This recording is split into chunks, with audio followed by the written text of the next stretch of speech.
ഇപ്പൊ നിങ്ങൾക്ക് പ്രണയം ഉണ്ടോന്ന് ഞാൻ മനസ്സിലാക്കുന്നു. മറ്റേ ഭാര്യക്ക് അപ്പുറത്തേക്ക് എന്തെങ്കിലും വേഗം തിരിയൂ.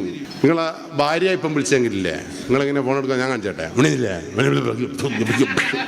ഇങ്ങനൊരു ഒച്ചപ്പാടുണ്ടാവും. ശരിയാണോ തെറ്റാണോ? ഇനി മറ്റേതാണെങ്കിലേ നിങ്ങളെങ്ങനെ ഫോൺ എടുക്കാം, ക്ലാസ് ഇപ്പൊ ഇങ്ങനെ പറയും. ഒരു മയ ഉണ്ടാവും വർത്തമാനത്തിന്. ഇത് മനസ്സിലാക്കാൻ എന്താ ഉമ്മക്ക് പറ്റാത്തത്, ഉപ്പക്ക് പറ്റാത്തത്? നിങ്ങളെ മക്കളുടെ സ്വഭാവവും സംസ്കാരവും നിങ്ങൾക്ക് മനസ്സിലാക്കാൻ അങ്ങ് പറ്റണ്ടേ? അവിടെ ഒന്നാമത്തെ കാര്യം, ഞാൻ എൻ്റെ അമ്മേനെ കാണുമ്പോൾ എനിക്ക് സംശയം തോന്നി. ഇപ്പം എന്താക്കുന്നറിയോ, അമ്മയോട് അമ്മ ഇങ്ങോട്ട് വരി, ഫോൺ ഇവിടെ വെക്ക്, നിങ്ങൾ ഫോണും കൊണ്ട് അങ്ങോട്ടും ഇങ്ങോട്ടൊന്നും പോയാൽ നടക്കൂല, ഫോൺ ഇവിടെ വെക്ക്. അമ്മ വെച്ചാൽ എന്തിന്, നിങ്ങൾ ഒളിച്ചോടുന്നുള്ള പേടി എനക്കുണ്ട്. അപ്പം അമ്മ ഫോൺ വെച്ച് അമ്മ ഫോണിൻ്റെ ലോക്ക് എനക്കും എൻ്റെ ഭാര്യക്കും മക്കൾക്കും കാണിച്ചു തന്നു.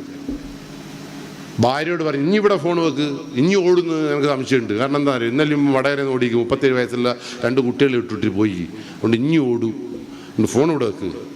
ഓള് പറഞ്ഞു, എനക്കത്ര നല്ല വന്നിക്കേനു, മറ്റോ വന്നിക്കേനു. ഞാൻ പറഞ്ഞു, അതൊന്നും ഇവിടെ പറയണ്ട, എനക്കും കുറേ വന്നിക്കേനു, അതെല്ലാം ഉണ്ട് ഇവിടെ, പ്രശ്നമെല്ലാം ഇവിടെ ഉണ്ട്. പക്ഷേ ഫോൺ ഇവിടെ വെച്ചിട്ടില്ലെങ്കിൽ എനിക്ക് ഭയങ്കര പ്രശ്നം. കോള് വെച്ച് ഓളെ ലോക്ക് എനിക്ക് കാണിച്ചു തന്ന്, ഭാര്യക്ക് കാണിച്ചു തന്ന്, നമുക്ക് കാണിച്ചു കൊടുത്തു.